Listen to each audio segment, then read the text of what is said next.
Welcome to the Deep Dive. We're the place where we plunge right into the fascinating, sometimes the complex, and yeah, often the downright mysterious, Yeah. our goal. To pull out those nuggets of knowledge that you need to be truly well-informed. Exactly. And today, oh boy, we are tackling an enigma, one that's really haunted our collective imagination for decades. It really has. It goes by many names: the Devil's Triangle, the Bermuda Triangle. That name alone, it just conjures images, doesn't it? Vanishing ships, lost planes, phenomena that seem to defy all known laws of physics. Yeah, absolutely. It's become shorthand for the unexplained. For generations, people have been asking, is it a true enigma? A place where, I don't know, the very fabric of reality is somehow warped? Or is there something else entirely going on? Right. That's the big question. So we're here today to embark on a proper deep dive into the Bermuda Triangle. And our mission is, well, it's crystal clear. We're going to carefully examine those layers of popular legend, weigh them against the hard, cold facts.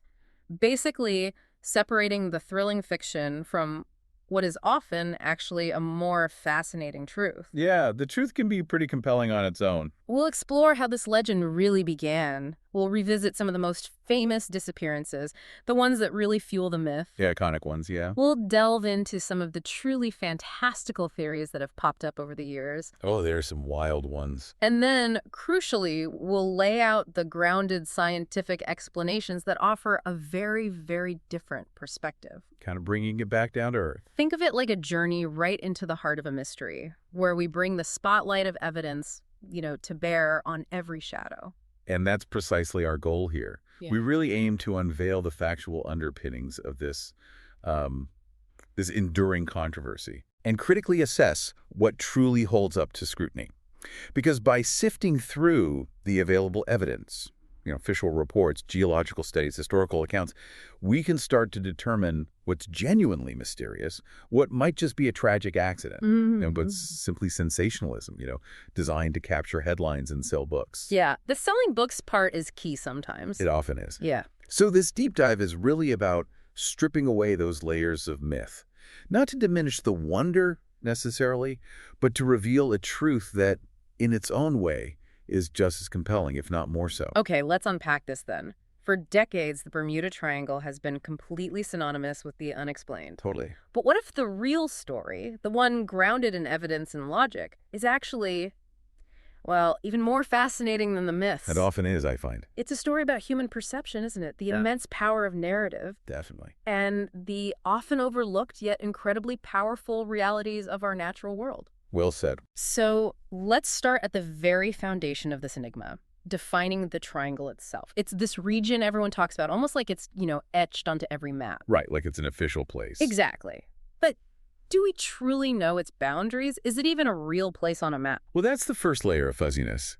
The Bermuda Triangle is actually a pretty loosely defined geographical region. It's in the North Atlantic Ocean, generally. Okay.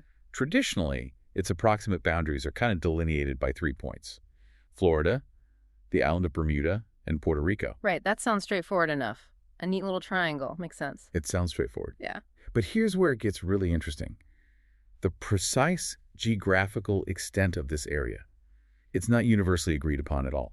Not even close. Ah, okay. So it shifts. It shifts depending on who you ask. Some writers narrow its vertices, maybe pinpointing specific cities like Miami, San Juan, and Bermuda. That makes a relatively compact area. Yet others expand its scope considerably. You get total area estimates that vary wildly from, say, 1.3 million square kilometers. Which is already huge. Which is massive, yeah, up to a staggering 3.9 million square kilometers. That's enormous. It's bigger than India. And believe it or not, some proponents of the mystery, they've even stretched its perceived influence as far as the Irish coast. Get out! Ireland. Seriously, claiming incidents way over there were somehow linked. So this flexibility in the definition, that's kind of key, isn't it? It's absolutely critical to its endurance as a mystery. Think about it. The absence of fixed, recognized geographical boundaries, it allows advocates of the phenomenon to simply adjust the area's limits. To fit the story. Exactly.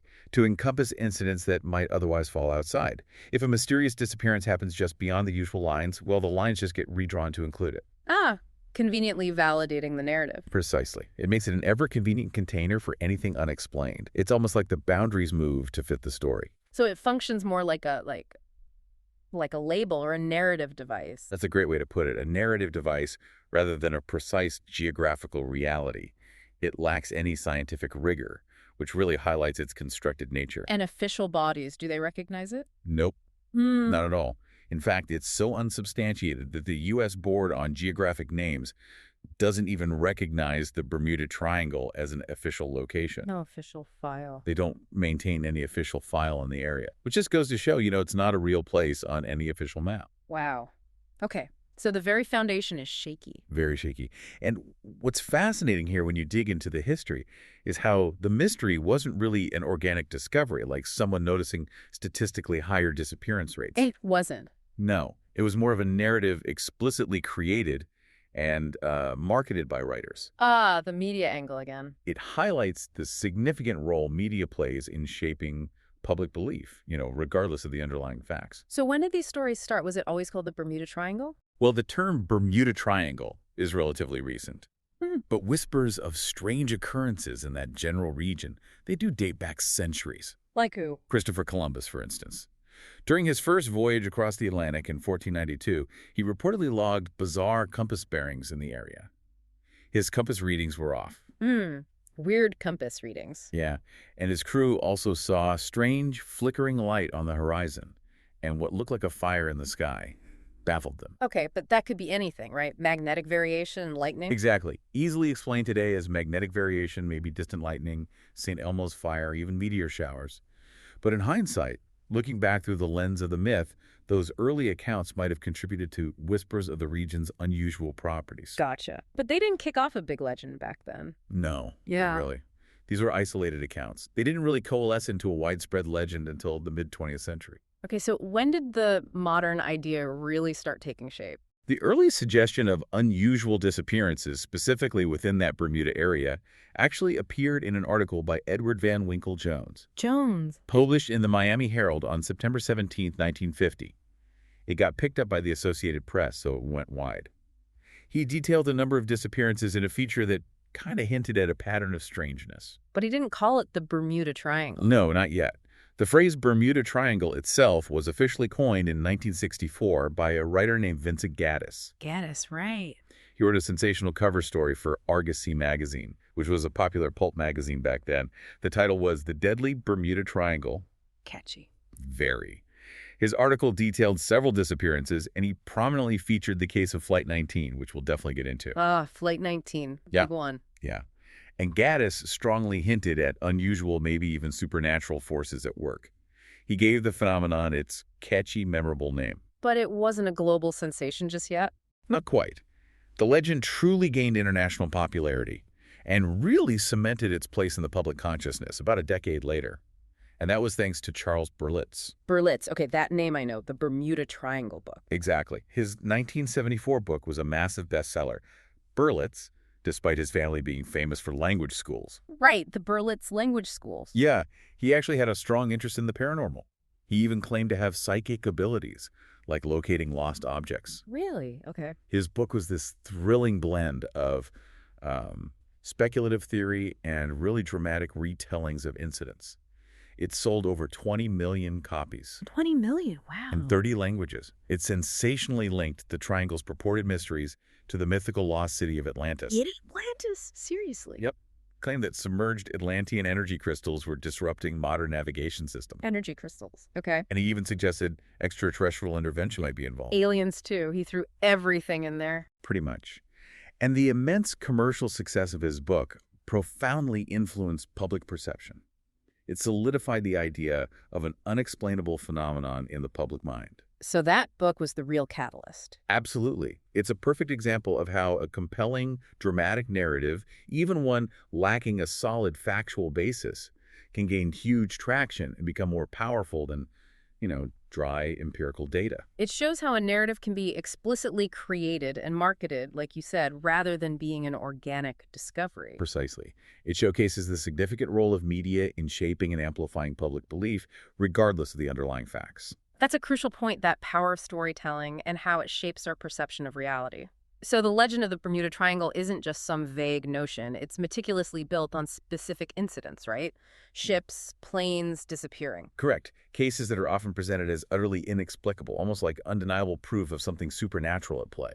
But what happens when we peel back those layers of sensationalism? When we look at the raw, often tragic evidence? Things start to look very different. Okay, let's re-examine the cases that truly ignited the myth, starting with arguably the most iconic one, Flight 19. Ah, yes, Flight 19, the Lost Patrol. Tell us about it. December 5, 1945. That's the date. A squadron of 5 U.S. Navy TBF Avenger torpedo bombers. They took off from Naval Air Station Fort Lauderdale, Florida. A routine training flight? Supposedly routine, yeah, an overwater navigation training flight. But they vanished.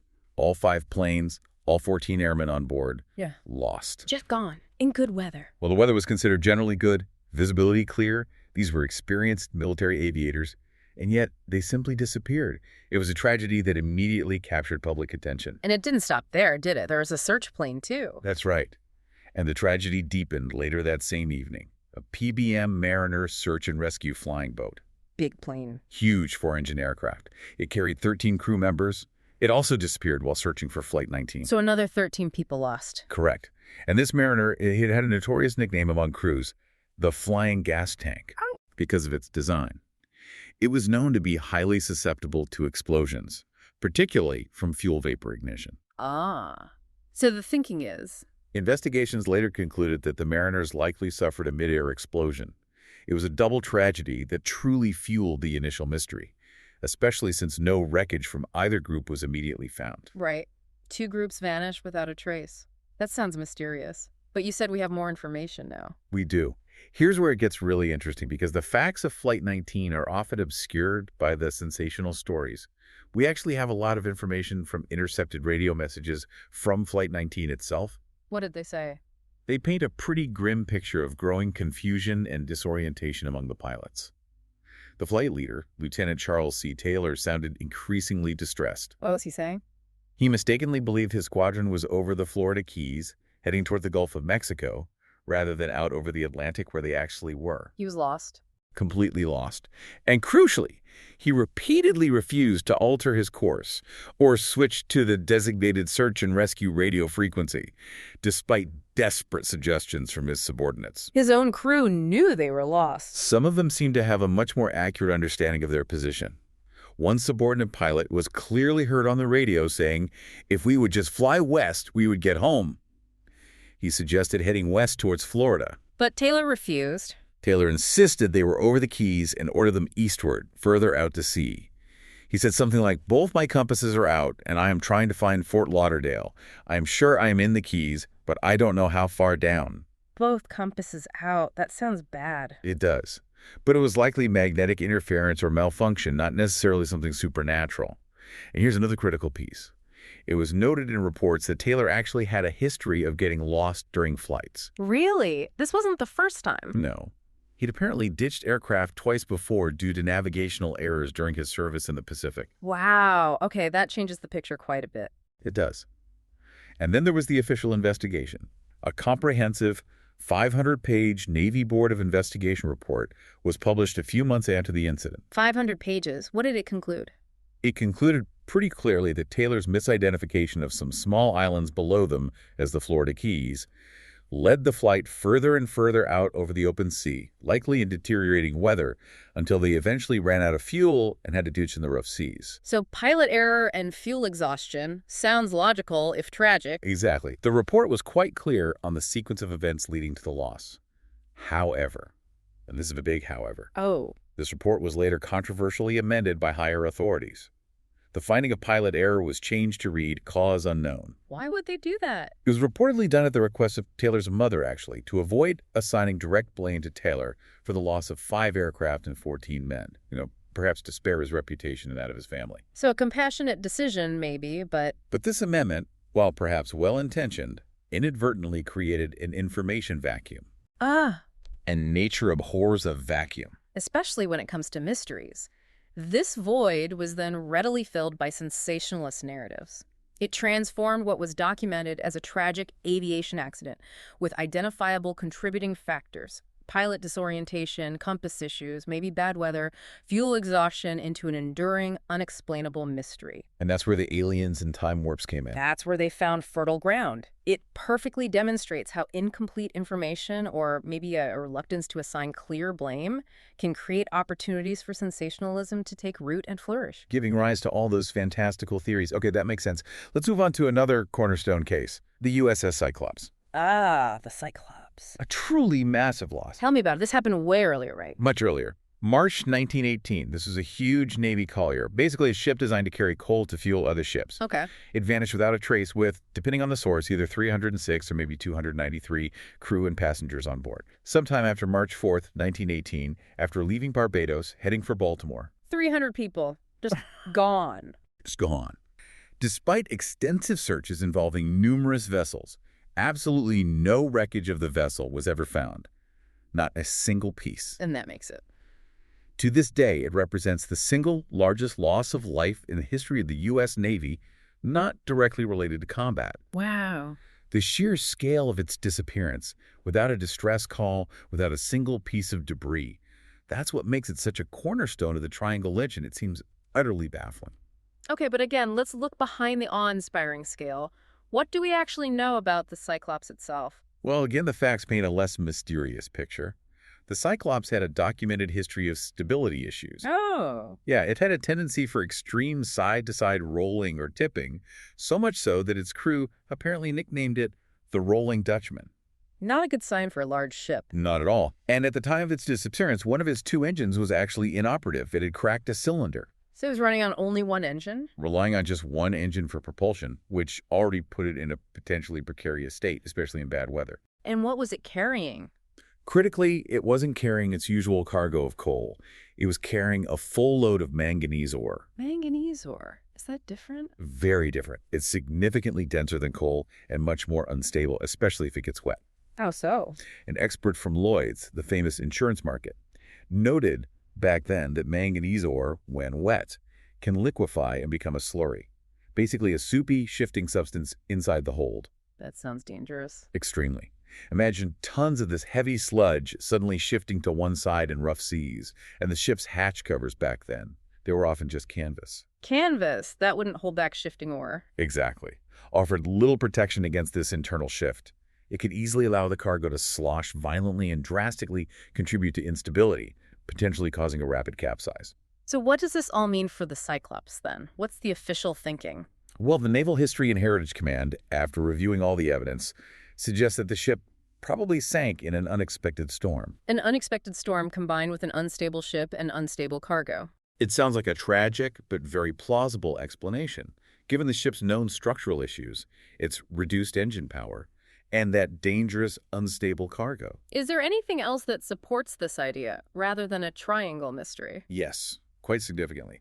Two of Cyclops' sister ships, the Proteus and the Nereus. Built to the same design. Identical design. They also disappeared in the North Atlantic during World War II. Both vanished without a trace while transporting heavy metallic ore, similar to the Cyclops. Whoa, so it wasn't just the Cyclops. No. And these weren't necessarily triangle disappearances, but they highlight a critical pattern. Similar losses among related vessels strongly indicate a systemic issue.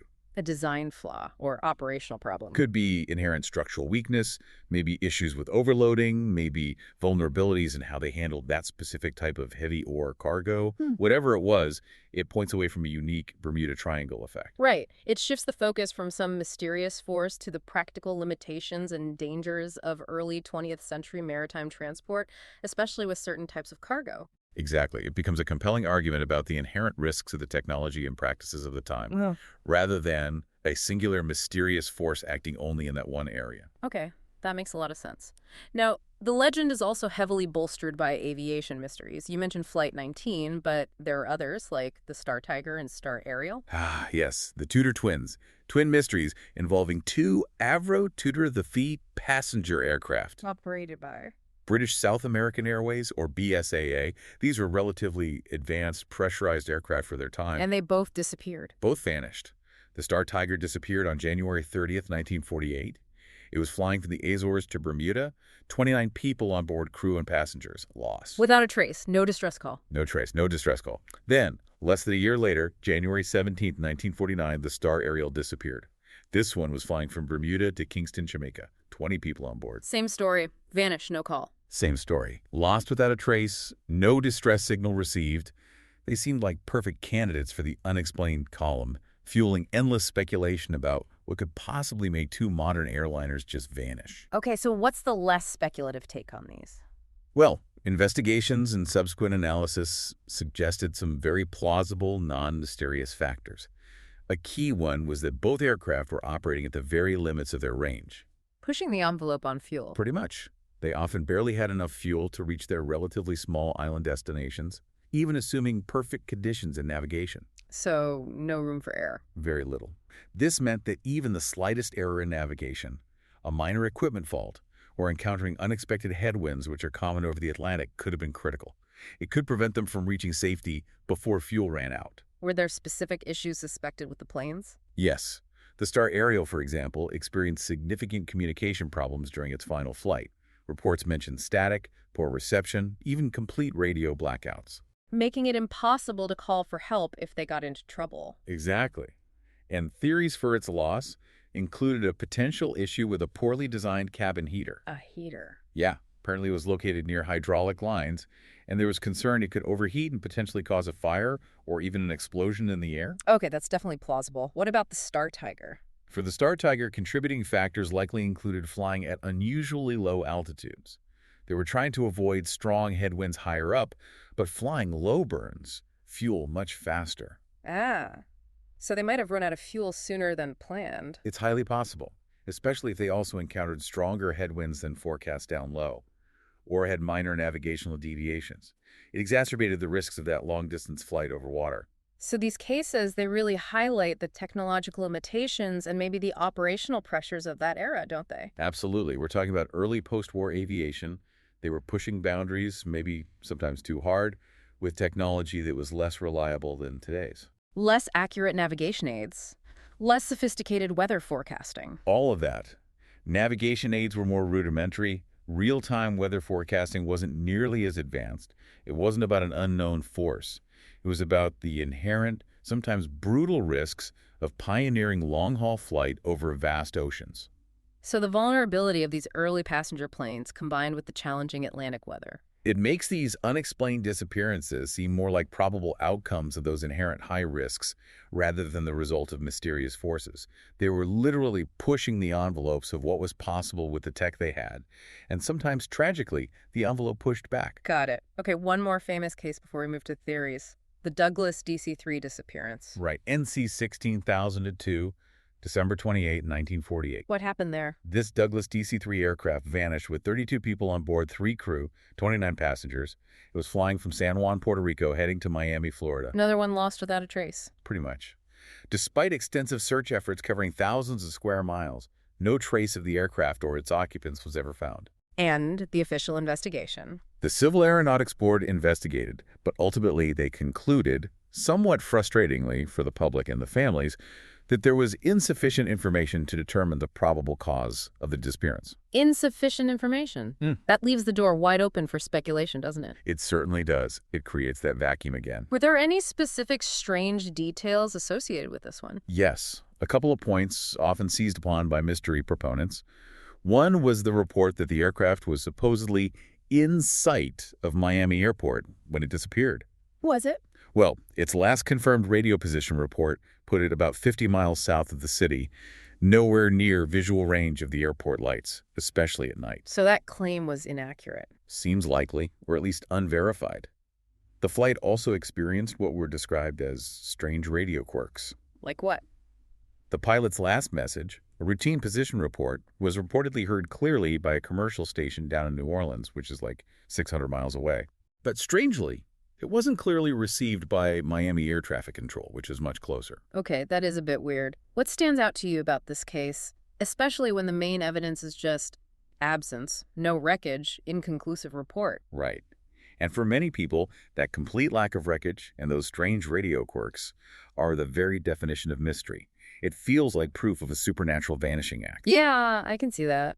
And for many, they absolutely are compelling points. However, the absence of wreckage, or a definitive cause in this case, just like in others, while serving as a cornerstone for the Bermuda Triangle mystery, it's actually a common outcome for disasters at sea, Even relatively close to land. especially in vast ocean environments. Remember, this area includes some of the deepest trenches on Earth, like the Puerto Rico Trench. We're talking over 28,000 feet deep, 5 miles down. Recovery impossible at those depths, basically. Pretty much. And you've got powerful, complex currents like the Gulf Stream, capable of rapidly dispersing any surface debris over enormous distances, making search efforts incredibly difficult, like finding a needle in a constantly moving haystack. Especially back in the 1940s. Exactly. Even with modern tech, it's hard back then, almost impossible. So the lack of wreckage isn't necessarily mysterious in itself. And the radio quirks. While puzzling at the time, they more likely point towards technical issues with early radio equipment, atmospheric conditions affecting radio waves, maybe equipment malfunction, or even human factors in communication protocols, rather than some paranormal influence hijacking the signal. So this incident really underscores the immense challenges of search and recovery in the deep ocean, rather than proving something extraordinary happened. Precisely. It's about the very real, very challenging realities of vast, powerful oceans and the limitations of technology at the time. Okay, so we've walked through some of the most famous cases, and a compelling pattern seems to emerge. Tragic accidents, yes, but often exacerbated by the technology, the understanding, the conditions of the time, rather than outright supernatural events. That's a fair summary of the evidence-based view. But despite these factual explanations, the allure of the unexplained in the Bermuda Triangle remains incredibly strong. Why is that? Well, that's because of the myriad of paranormal and speculative theories that have emerged. And we should definitely acknowledge the captivating nature of these ideas, even if they lack empirical support. Because they tell us something about ourselves. Exactly. They tell us something profound about human psychology and our need for answers, especially dramatic ones. Okay, let's dive into those. First, the really paranormal explanations, the ones that truly stretch the imagination. These have captured countless minds. We're talking theories rooted firmly in the supernatural or the mythical. Like Atlantis. That's the big one, right? Thanks to Berlitz. Atlantis is probably the most prominent, yeah. Popularized heavily by Charles Berlitz. The idea is that the lost city of Atlantis lies submerged somewhere in the triangle's vicinity. And its leftover tech is causing problems. That's the theory. Proponents suggest that Atlantis's reputed energy crystals, powerful energy sources, or other advanced technology may be still humming with ancient power down there, interfere with modern navigation equipment. Causing ships and planes to malfunction or disappear. Exactly. And some believers even point to the Bimini Road. Oh yeah, I've heard of that. The underwater rocks near Bimini. Right. It's a submerged rock formation with these unusually straight lines and quite uniform blocks. Believers interpret it as potential evidence of Atlantean architecture, like a sunken highway or harbor wall leading to the lost city. Geologists, of course, have natural explanations involving beach rock formation. Okay, so Atlantis. What else is big in the paranormal theories? Aliens. Extraterrestrial activity is a perennial favorite. UFOs causing the disappearances. That's the idea. UFO enthusiasts propose various scenarios. Maybe the Bermuda Triangle acts as some kind of stargate for intergalactic travel. A cosmic shortcut. Sort of. Or maybe there's an underwater alien base down there, and the aliens are actively targeting passing vessels and aircraft, perhaps for study or abduction or who knows what. And Flight 19 often gets linked to this, doesn't it? Very much so. There were sensationalized claims, completely unfounded, that the official Navy Board of Inquiry actually concluded the planes flew off to Mars. Which they absolutely did not say. Not even close. It was a gross misrepresentation of their findings, which, as we discussed, initially pointed to pilot error and getting lost. But the alien abduction theory stuck in pop culture. Right. Then there are time warps and electronic fog. Yeah, the idea that travelers in the triangle somehow slip into different dimensions or time streams. They might emerge in another era, or maybe they just cease to exist in ours. Is there any specific story tied to that? There's a frequently cited anecdote from a Floridian pilot named Bruce Gernon Jr. Back in 1970, he claimed he flew through this strange elliptical-shaped cloud he called electronic fog. Electronic fog, yeah. He said it caused his instruments to go wild, the compass spun, electronics failed, And then he claimed he emerged miles away, having covered something like 100 miles in just 3 minutes. Implying some kind of time or space distortion. Exactly. That story gets repeated a lot in the time warp discussions. And finally, the Devil's Triangle name itself suggests. Religious interpretations, yeah. Some considered the area a literal highway to hell, attributing the disappearances to malevolent spiritual forces or demonic activity. Hence the popular, ominous moniker, Devil's Triangle. Wow. Atlantis, aliens, time warps, demons. It's quite a collection. It really is. And the sheer variety and fantastical nature of these theories, it illustrates a fundamental human psychological need, I think. We crave extraordinary explanations when faced with complex or unresolved events. Especially when the mundane facts seem unsatisfying, or maybe just random and scary. Precisely. It's a compelling psychological phenomenon. We look for patterns, we look for meaning, and if the logical explanation isn't dramatic enough, our minds are very adept at filling in the blanks with something more thrilling, more significant. And the commercial success of books like Berlitz's proves there's a market for it. A huge market. It underscores a significant demand for sensational mystery over, let's face it, sometimes dry facts. This isn't unique to the triangle, of course. It reflects a broader cognitive bias towards the dramatic and supernatural when we're confronted with uncertainty or tragedy. People want there to be a grand, mysterious explanation. Maybe it's more comforting than just bad luck or bad weather. Could be. It imposes a kind of order, even if it's a scary order, onto chaos. Okay, beyond the purely paranormal, were there other speculative, but maybe slightly less out there theories? Yes, several other speculative, though still largely unsubstantiated theories emerged. One very common belief centers on magnetic fields or anomalies. Right, the idea that compasses go crazy there. Exactly. Accounts of compasses behaving erratically, spinning wildly, leading ships and planes astray. This is sometimes attributed to the agonic line. The agonic line, what's that? It's a real geographical line on Earth where true north, the direction to the geographic North Pole, and magnetic north, the direction a compass needle points, happen to align perfectly. So the compass points to true north there. That sounds helpful now. You'd think so. But for navigators who are trained to constantly calculate and compensate for the difference between magnetic north and true north, called magnetic declination or variation, having that difference suddenly disappear when they cross the agonic line can actually be incredibly disorienting if they aren't expecting it or don't account for it properly. It's like their usual reference correction suddenly vanishes. It can lead to significant navigational errors. Ah, okay. So it's a real phenomenon, but maybe misinterpreted or poorly handled by navigators sometimes. That's part of it. But the more extreme claims are that there are unusual magnetic anomalies there causing widespread equipment failure. NOAA acknowledges the agonic line passes through, but extensive scientific investigations have found no unusual local magnetic anomalies strong enough to explain widespread equipment failure or mass disappearances. So no magnetic vortex sucking things in. No evidence for that, no. Yeah. And it's important not to confuse this with the South Atlantic anomaly. What's that? That's a real area where the Earth's inner Van Allen radiation belt comes closest to the surface.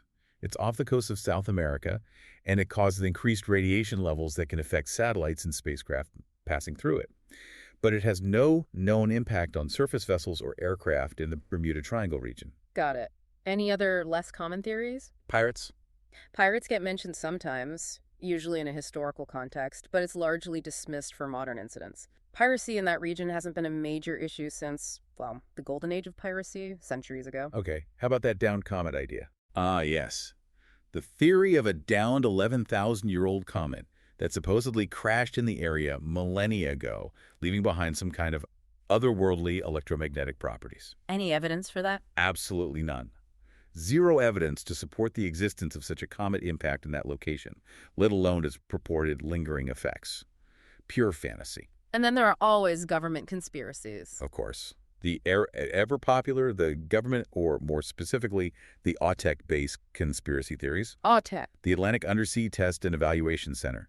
It's a U.S. Navy facility located on Andros Island in the Bahamas, right within the general area of the Triangle. And the theory is? Conspiracy theories suggest the Navy's testing of submarines, advanced weapons, sonar systems, or even in the more extreme versions, alleged collaboration with aliens at AUTEC is secretly responsible for the disappearances, covering things up. Standard conspiracy fare, then. Pretty much. All these theories, despite their often captivating narratives, share a common thread. They lack credible scientific evidence. They often reflect a preference for dramatic cloak and dagger stories over rigorous, often more mundane investigation.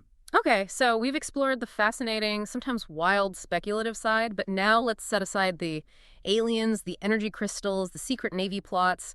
Let's turn to the cold, hard science. Right.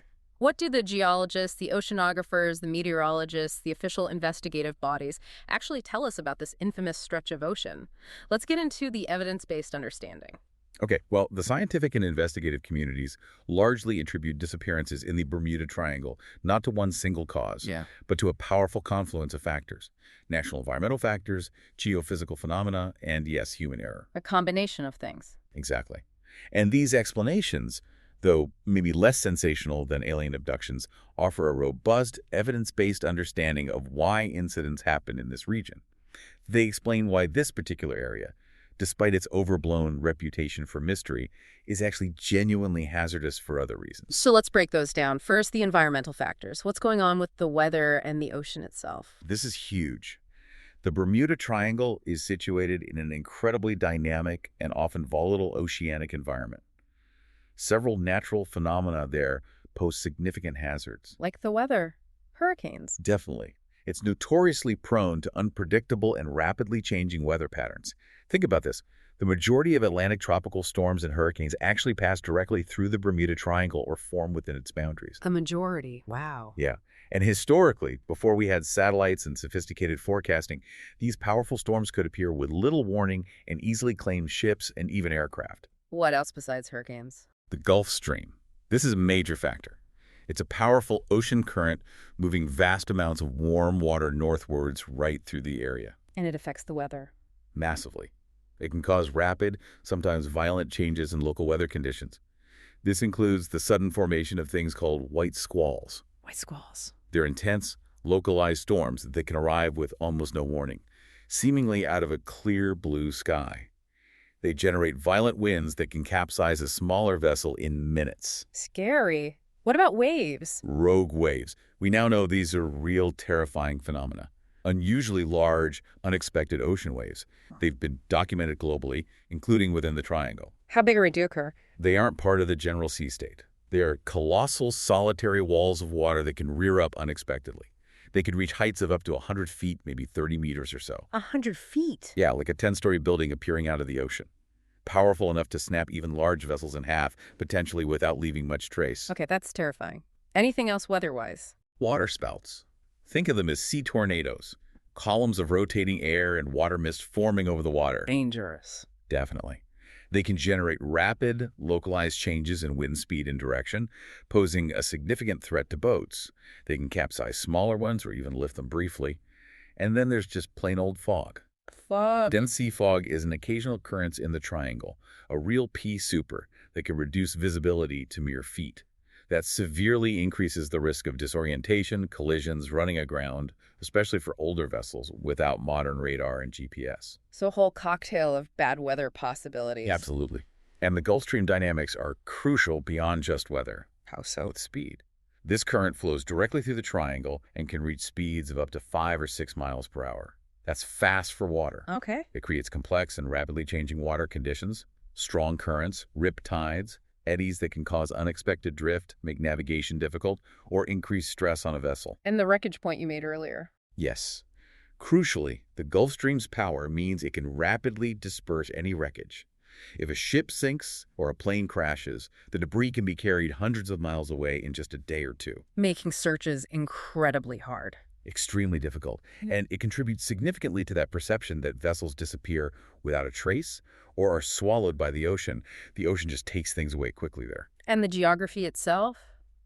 Is the area dangerous? Very. The hazardous geography is another key factor. The region includes numerous islands, especially in the Caribbean part, which create extensive areas of shallow, reef-filled water. Treacherous for ships. Incredibly treacherous. Bermuda's own extensive coral reef system, for example, is famously responsible for over 300 documented historical shipwrecks, just running aground on reefs. Wow, so lots of shallow dangers. But you also mentioned deep trenches. Exactly. It's a place of extremes. The Bermuda Triangle also includes some of the deepest oceanic trenches on Earth. The Puerto Rico Trench is the deepest in the Atlantic, plunging down over 28,000 feet. So if something sinks out there, If a vessel sinks in those depths, finding it becomes virtually impossible with current technology, let alone recovering anything. The ocean is vast, deep, and incredibly good at hiding things forever in those trenches. It's truly easy to see how these environmental factors, just on their own, could explain so much. A perfect storm of natural hazards converging in a really busy part of the ocean. Precisely. It paints a picture of a naturally challenging, often dangerous environment. Okay, what about those geophysical phenomena? We touched on compass issues. Right. So accounts of compasses behaving erratically are common in the lore. But as we discussed, this isn't necessarily mysterious. It's often linked to that natural variation between magnetic north and true north. And the agonic line passing through. Exactly, where they align. If navigators don't properly account for that changing magnetic variation as they travel, especially without realizing they've crossed the agonic line, it can lead to significant navigational errors. They might think they're heading one way when they're actually going slightly differently, which over distance can be huge. But no evidence of weird magnetic fields causing mass failures. Correct. NOAA is clear on this. While magnetic variation is real and needs to be accounted for, extensive scientific checks have found no unusual local magnetic anomalies that can explain widespread equipment failure, power outages, or mass disappearances. The Earth's magnetic field is just behaving normally for that region. Okay.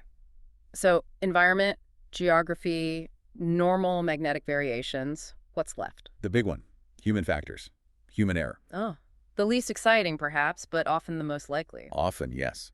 Despite the allure of mysterious forces, human error remains a significant contributing factor to maritime and aviation incidents worldwide, and the Bermuda Triangle is no exception. What do bodies like the Navy and Coast Guard say?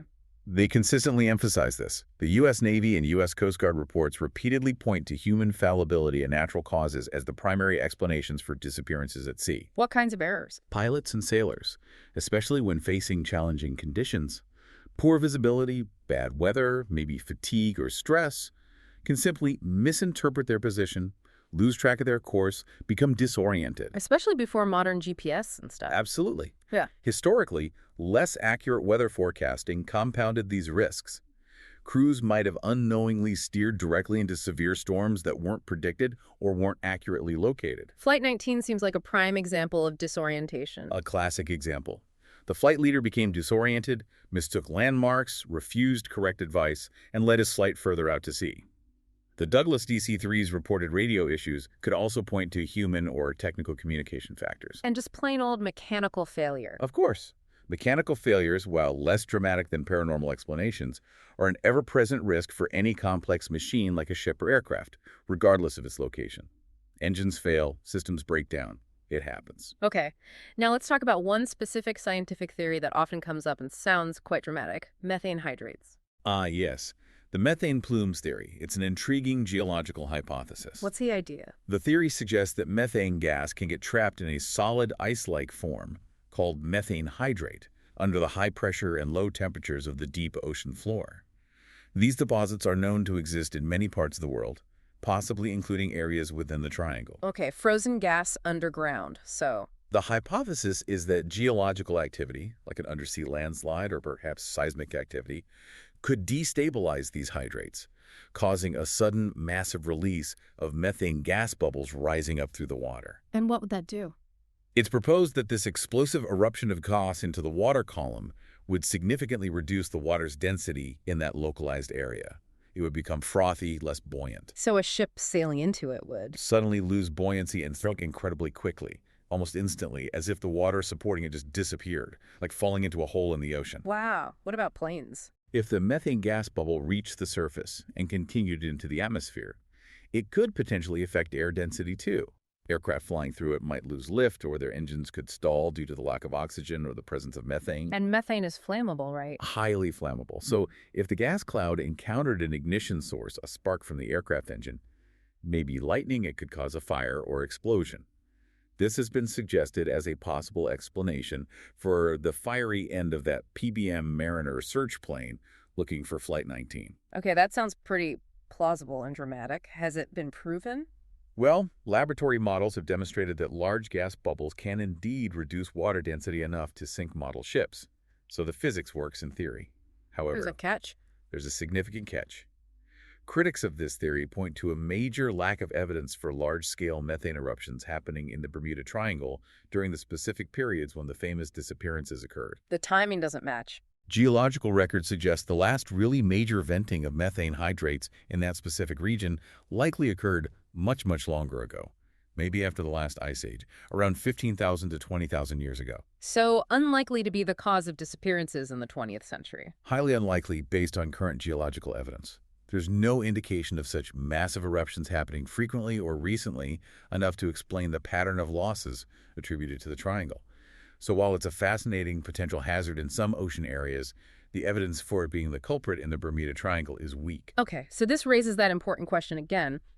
If it's not one big, extraordinary mystery, if it's not aliens or Atlantis or even massive methane blowouts, what is it then? How do we sum up what's really going on?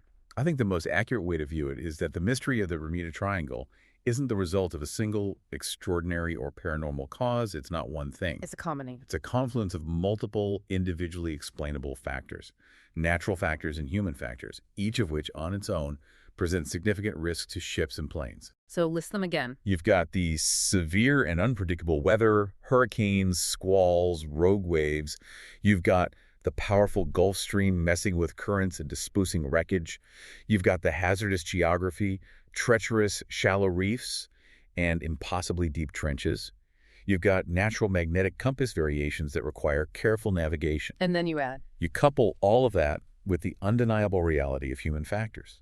Navigational mistakes, errors in judgment, disorientation, maybe pushing limits too far, plus the potential for mechanical failures in a harsh environment. And all that together. All that together transforms seemingly inexplicable events into predictable, albeit often tragic, outcomes of operating complex machinery in challenging conditions. The perception of a mystery is essentially a narrative overlay, a story we've told ourselves, on top of a series of complex but ultimately explainable real-world hazards. It's the perfect storm, literally sometimes, of natural dangers and human fallibility, all amplified by compelling storytelling. Exactly. Multiple mundane factors collectively create a situation where incidents are bound to happen, and sometimes those incidents seem extraordinary, simply because we don't immediately find the wreckage or get a distress call from the depths of the ocean or the middle of a storm. Okay.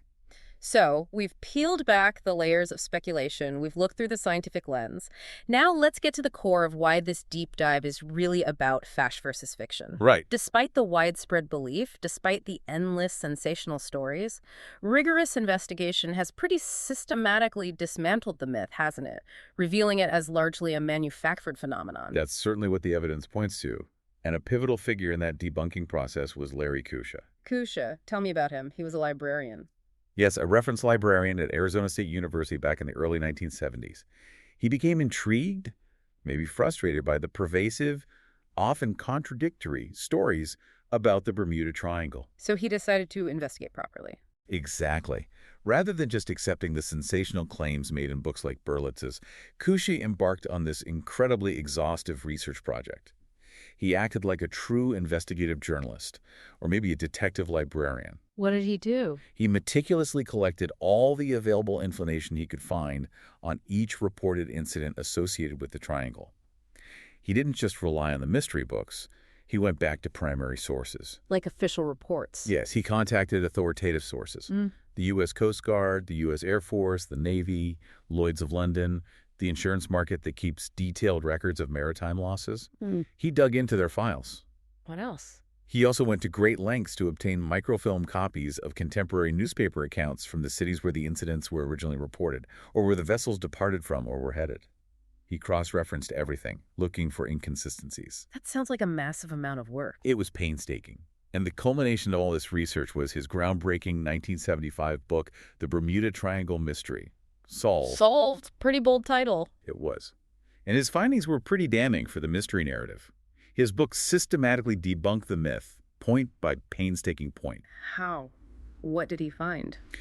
Kusha revealed that many, if not most, of the claims made by earlier proponents like Gaddis and Berlitz were wildly exaggerated, dubious, based on flimsy evidence, or sometimes entirely unverifiable or even fabricated. So the stories weren't accurate. Often not.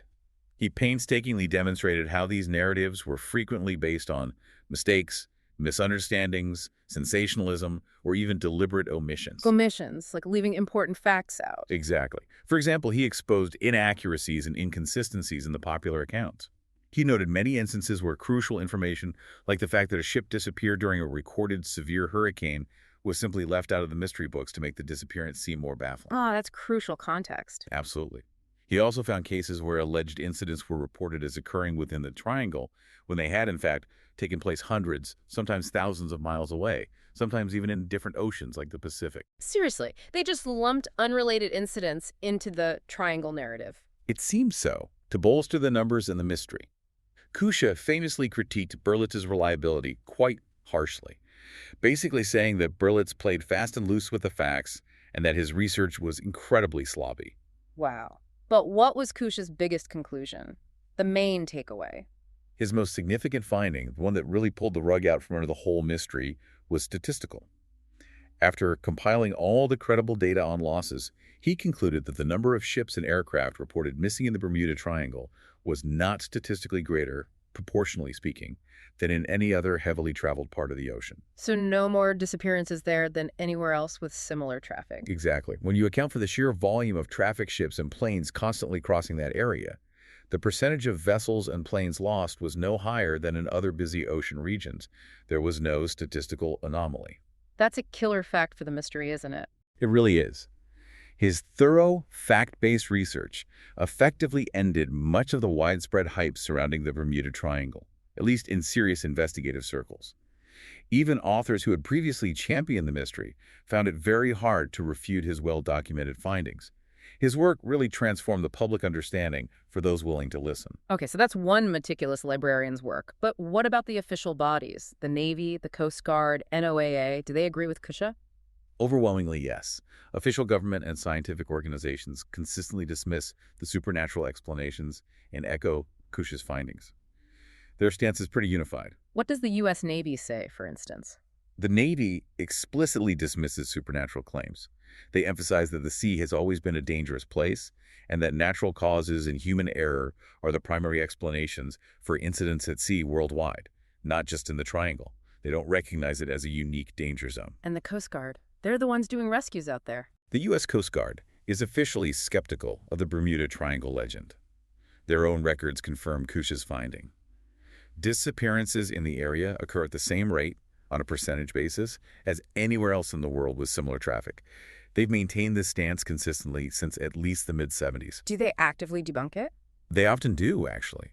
The Coast Guard collects and sometimes publishes documentation that directly contradicts many of the claims made by authors promoting the Triangle mystery, often specifically in response to public inquiries they receive about it. Okay. How about NOAA, the weather and ocean experts? NOAA, the National Oceanic and Atmospheric Administration, also attributes most Bermuda Triangle disappearances to environmental factors we've discussed. Hurricanes, the Gulf Stream, sudden storms, hazardous shallow waters, deep trenches. And their official line. Their official statement is unequivocal and gets cited a lot. There's no evidence that mysterious disappearances occur with any greater frequency in the Bermuda Triangle than in any other large, well-traveled area of the ocean. Pretty clear. And we already mentioned the U.S. Board on Geographic Names. Right. They further highlight its unofficial status by simply not recognizing the Bermuda Triangle as an official geographical designation. They don't maintain any official file because, geographically speaking, it's not a real defined place. So multiple official sources all saying basically the same thing. Hmm. Nothing uniquely mysterious is happening here. Correct. The consensus among relevant official and scientific bodies is remarkably consistent. Which brings us squarely back to those statistical realities. You mentioned Kusha's findings. Let's just underline that. This area is incredibly busy, right? Absolutely. The Bermuda Triangle area is, in fact, one of the world's most heavily traveled shipping lanes and air routes. You've got traffic going between North America, Europe, the Caribbean, South America. No. It's a major crossroads. A bustling highway on the sea and in the air. Exactly. Literally thousands of ships and aircraft pass through it every single day. Commercial shipping, private yachts, cruise liners, commercial flights, private planes.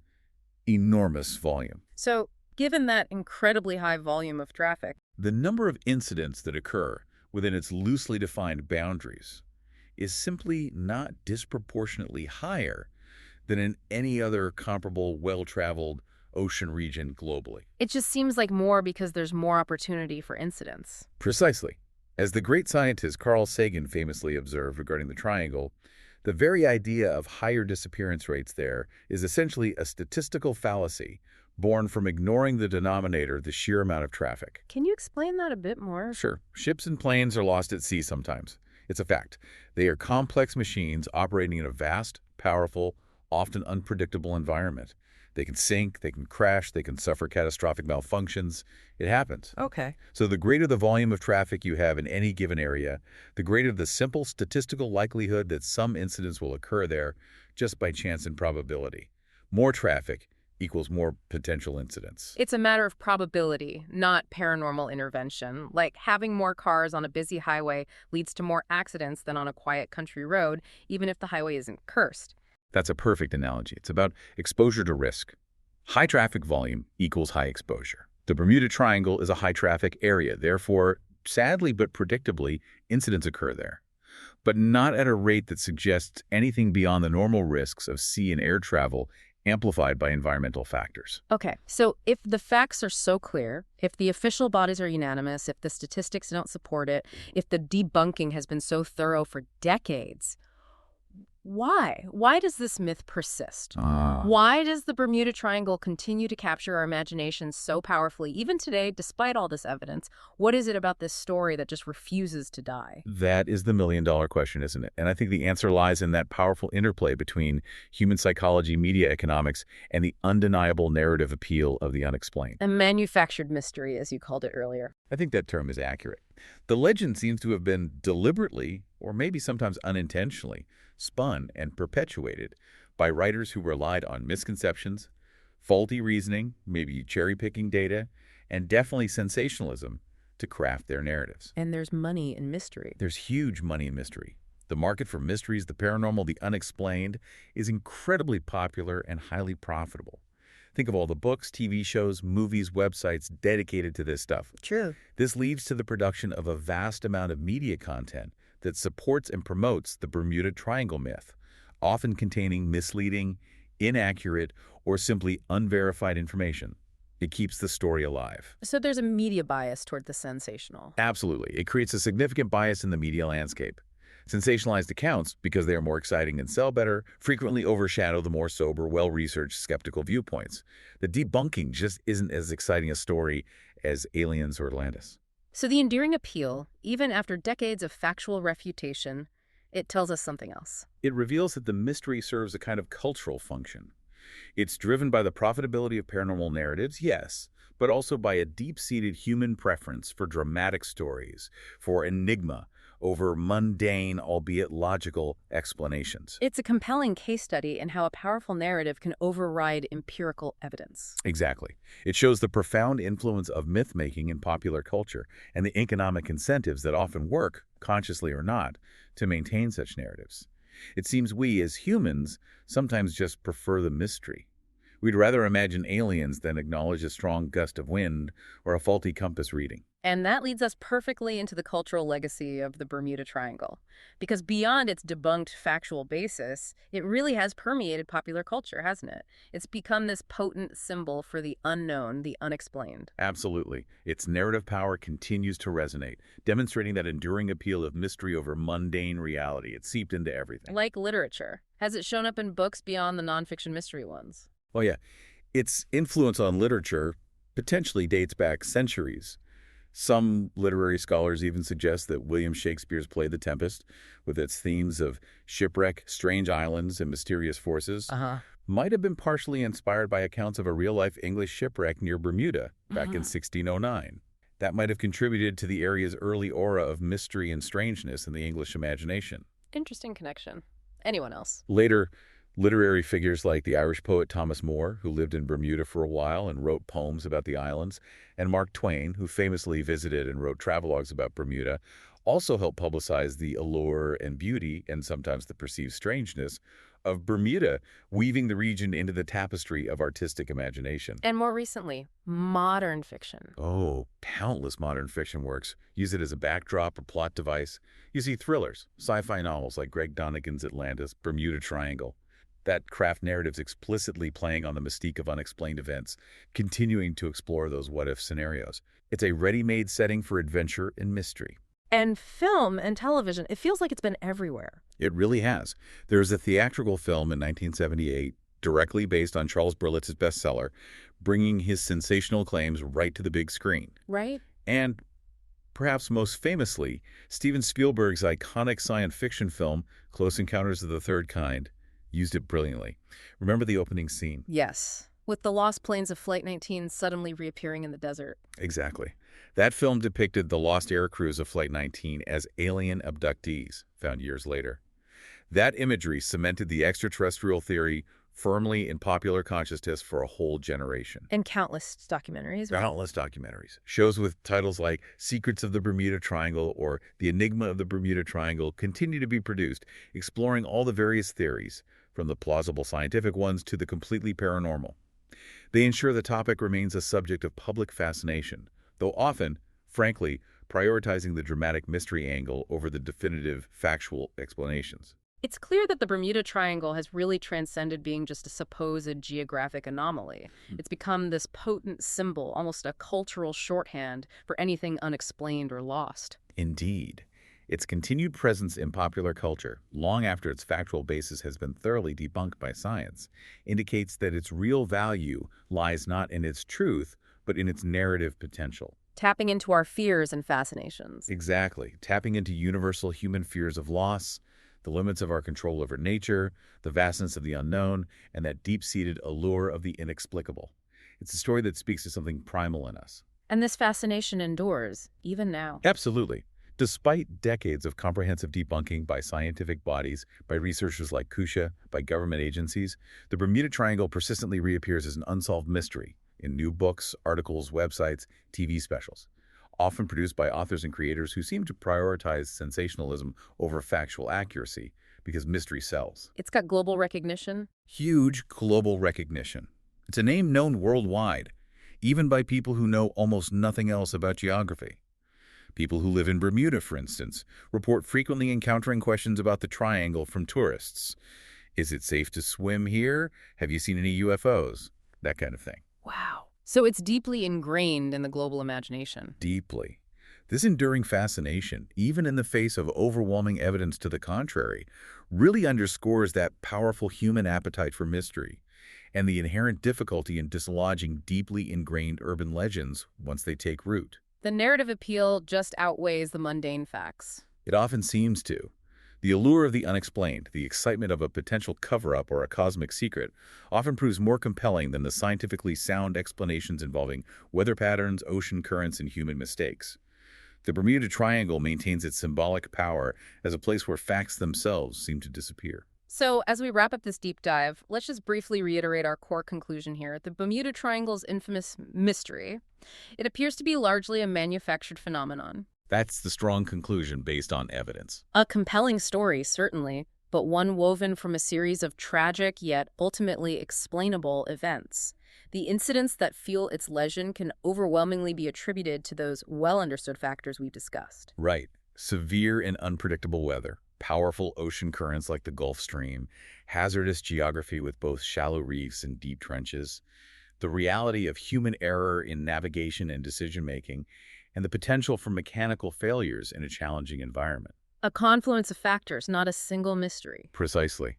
And while the scientific and investigative communities unequivocally consider it a solved issue, or rather a non-issue, its cultural legacy as this unyielding enigma persists. A testament to storytelling. A powerful testament to the art of storytelling, and perhaps to our very human inclination to seek out and maybe even embrace dramatic narratives, even when they're directly contradicted by empirical evidence. The allure of a mysterious vortex or aliens or lost civilizations is just more captivating sometimes.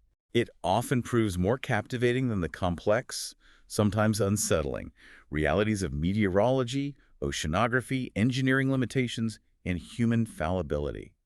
It reminds us that sometimes the most profound truths aren't hidden in the depths, but are plainly visible if we choose to look critically beyond the sensational story. So what does this all mean for you, our listener? We've unpacked a lot here. Maybe the next time you encounter an unexplained mystery, whether it's in the news, on a documentary, in pop culture, take a moment and consider the Bermuda Triangle as a case study. Good advice. Ask yourself, is this truly anomalous? Is it a genuine challenge to our understanding of the universe? Or is there perhaps a confluence of perfectly explainable, maybe even mundane factors at play? Factors that might be obscured by a very compelling story, a story perhaps designed to capture your imagination. And maybe sell a few books or get some clicks. Exactly. We really encourage you to think critically about the information you consume. Always try to seek out the facts, look for multiple sources, especially when it comes to other urban legends or mysteries that seem just too good or maybe too weird, too mysterious to be true. Healthy skepticism is always a good tool. It absolutely is. Until next time, keep diving deep.